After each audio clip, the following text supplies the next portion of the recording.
Hello everyone, Bible believers around the world.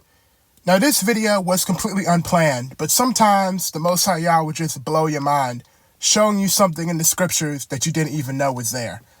Now the book of Ezekiel is one of the books that I have studied in depth and have spent a lot of time in for years. And with that being said, I was confident that I had seen everything that the book of Ezekiel had to offer, that all bases were covered, there was nothing new in the book. But the Most High Yah showed that to not be the case. Because a few nights ago, I was just laying in bed, reading my scriptures, waiting to fall asleep. And I just so happened to be reading the book of Ezekiel.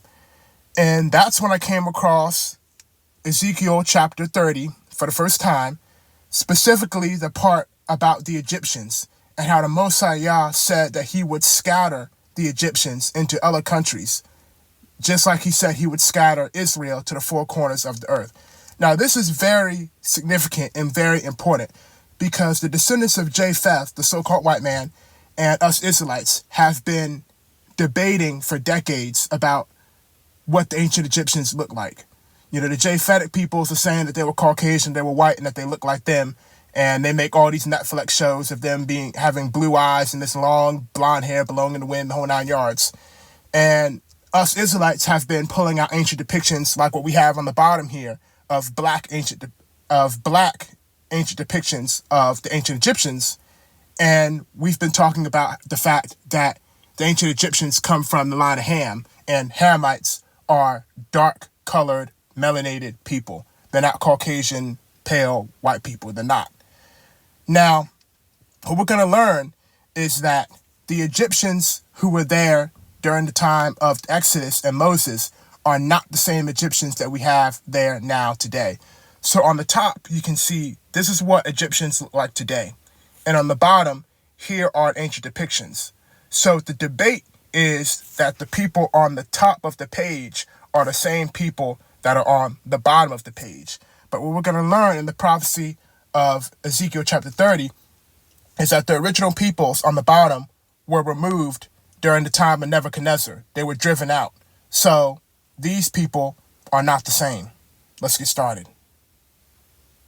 Okay, here we are at Ezekiel chapter 30, and I want to go down and get to the part where we learn of the scattering of the Egyptians. So let's get down here. Okay, so let's start at verse 23. And I will scatter the Egyptians among the nations, and will disperse them through the countries. And I will strengthen the arms of the king of Babylon, and put my sword in his hand. But I will break Pharaoh's arm, and he shall groan before him with the groanings of a deadly wounded man.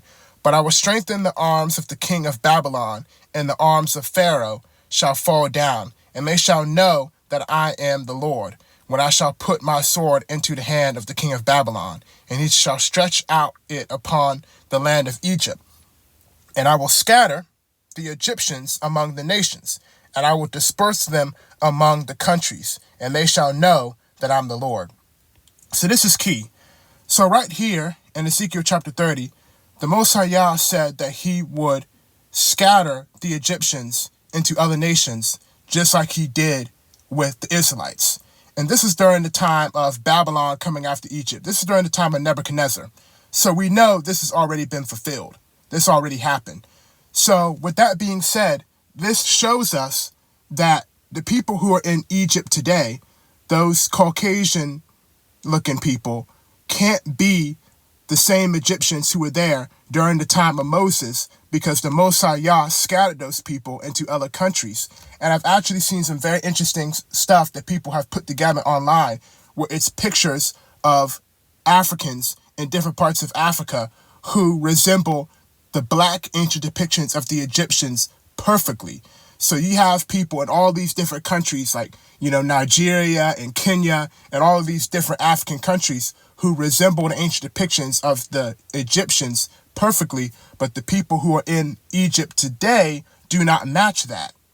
The people who are in the Egypt today are Caucasoid peoples. So with this knowledge we have now in this lost prophecy of Ezekiel chapter 30, we know that just like the people in Palestine today, in Jerusalem, can't be the true Israelites, because we know that Israel was scattered to the four corners of the earth. We now know that the people in Egypt today can't be the same people who were there when Moses was there, because they were scattered into other nations. So now we know that these white Caucasian Egyptians are not the people who Moses was talking to, because they can't be, because the scripture shows us that they were scattered, they were removed, they're not there no more. All right. And this is actually very interesting, because doing studies about the Japhetic peoples, specifically the barbarian tribes, and how they invaded many countries belonging to Shem and Ham. I don't have the source on me, so take it with a grain of salt. But I think I recall reading a source about one of the places that the barbarians overran was Egypt. So when you look at these, what appears to be Caucasian mummies in Egypt, those mummies are the mummies of the white people who took over the land, not the mummies of the Pharaoh that was there when Moses was there. We also need to remember that Alexander the Greek also overthrew Egypt. So there's been a long history of white people sacking Egypt since the Exodus. So when you look at ancient Egyptian material that seems to depict Caucasian peoples, we now know that those are not the Moses Exodus Egyptians, but those are the people who came after.